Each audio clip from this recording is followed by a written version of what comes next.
એકદમ first class wire છે, જે નામ જોઈને નહીં પણ ક્વોલિટી જોઈને લેવાવાળા ગ્રાહક જો કોઈ હોય ને તો નીચા ભાવની અંદર સ્ટાન્ડર્ડ વસ્તુ છે. કોઈ પણને જોવે તો કોલ કરીને મગાવી શકો છો. જ્યાં સુધી આપણી પાસે સ્ટોક હશે ત્યાં સુધી આ વસ્તુ મળશે. પછી નવો સ્ટોક જે આવશે એના પ્રમાણે વસ્તુ મળી જતી હોય છે. આપણે લાઇટ ફિટિંગની વાત કરો તો મારી પાસે પ્રીમિયમમાં અને ચાલુમાં વેસ્ટર્ન કંપનીની જે સ્વિચ પ્લગ મળી જશે, જેમાં 5 વર્ષની સ્વિચ અને પ્લગની ગેરંટી રહેશે કે 5 વર્ષ સુધી કંપની કોઈ પણ સ્વિચ અથવા પ્લગની અંદર આવશે તો સ્વિચ અને પ્લગ તમને રિટર્ન કરી દેવામાં આવશે. રોબોટ છે, ફેસ ચેન્જર છે, સ્વિચ પ્લગ છે, દરેક આઇટમ તમને મળી જશે.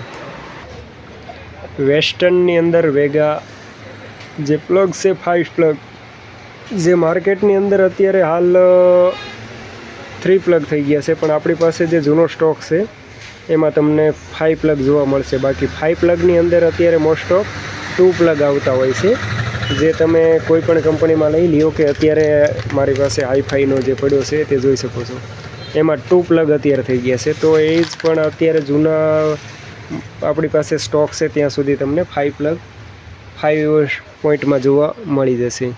પ્લસ વેસ્ટર્નની સ્વિચ જે છે ફ્લેટની અંદર આવશે, એકદમ રિઝનેબલ ભાવની અંદર છે, પ્લસ 5 વર્ષ ગેરંટીની અંદર આવતી હોય છે.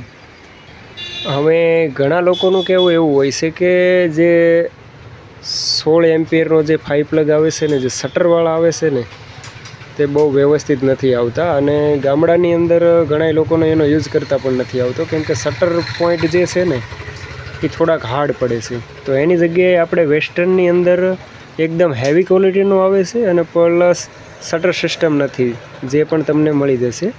અને એકદમ હેવી ક્વોલિટીનો જે ચિનાઈ માટીનું આવે છે પ્લગ, એ તમારે મળી જશે, જેથી કરીને કોઈ ઓવરલોડ હોય તો પણ થોડી જાજી ક્ષમતા ધરાવી શકે અને ગુણવત્તાવાળું કામ કરી શકે. એકદમ હેવી છે. તો શટરની દ્રષ્ટિએ તમે શટરવાળો પ્લગ જે લેશો તે પીવીસીમાં આવતો હોય છે, પ્લસ એની જગ્યાએ તમને વેસ્ટર્ન કંપનીનો જે છે મેડ ઇન ઇન્ડિયન એ તમને મળી જશે. રેગ્યુલેટરની વાત કરીએ તો રેગ્યુલેટર પણ એના હેવી આવે છે.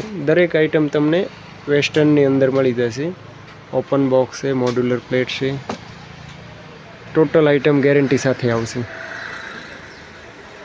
હવે મારા પાસે હાઈફાઈ અને વેસ્ટર્ન બંનેના પ્લેટ પણ છે, તો આપણે તમને બે પ્લેટ બતાવી દઈએ. જે હાઈફાઈની જે પ્લેટ છે તેની ડિટેલ આપી દઈએ ને વેસ્ટર્નની પણ તમને ડિટેલ આપી દઈએ.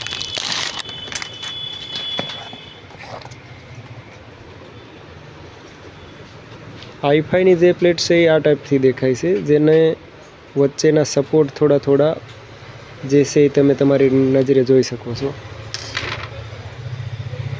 હવે એમાં ને એમાં વેસ્ટર્નની જે પ્લેટ છે એ તમને બતાવી દઈએ. વેસ્ટર્નની પ્લેટ અને હાઈફાઈની પ્લેટ. હવે એક વસ્તુ જે હાઈફાઈના ભાવ છે ને એ જ ભાવથી આપણને વેસ્ટર્નની મળી જાય છે. તો એમાં સિલ્વર લાઇન બોર્ડર એકદમ ડિઝાઇનમાં અને થોડીક વ્યવસ્થિત લાગે છે. તો એની કમ્પેરિઝનમાં હાઈફાઈની જે ડિઝાઇન અને જે છે એ તમે જોઈ શકો છો કે એ લોકોએ સીધી બારોબાર એક બોર્ડર આપી દીધી છે. પ્લસ એની દ્રષ્ટિએ તમને વેસ્ટર્નની અંદર આ ટાઈપથી ડિઝાઇન આપવામાં આવી છે. અને સ્વિચ વચ્ચેના જે અંતર છે બે મોડ્યુલર વચ્ચેનું, એ પણ એ લોકોએ થોડું મજબૂત બનાવ્યું છે. પણ હવે આ વસ્તુ તો ગણો કે જેને જેવી પસંદગી એ પ્રમાણે મળી જતું હોય છે. બંને વસ્તુ આપણે રાખવી છે, એવું નથી કે હાઈફાઈ સારું નથી, પણ કોઈને વ્યવસ્થિત જોતું હોય તો વેસ્ટર્ન પણ છે ને હાઈફાઈ પણ છે, વસ્તુ બે મળી જશે.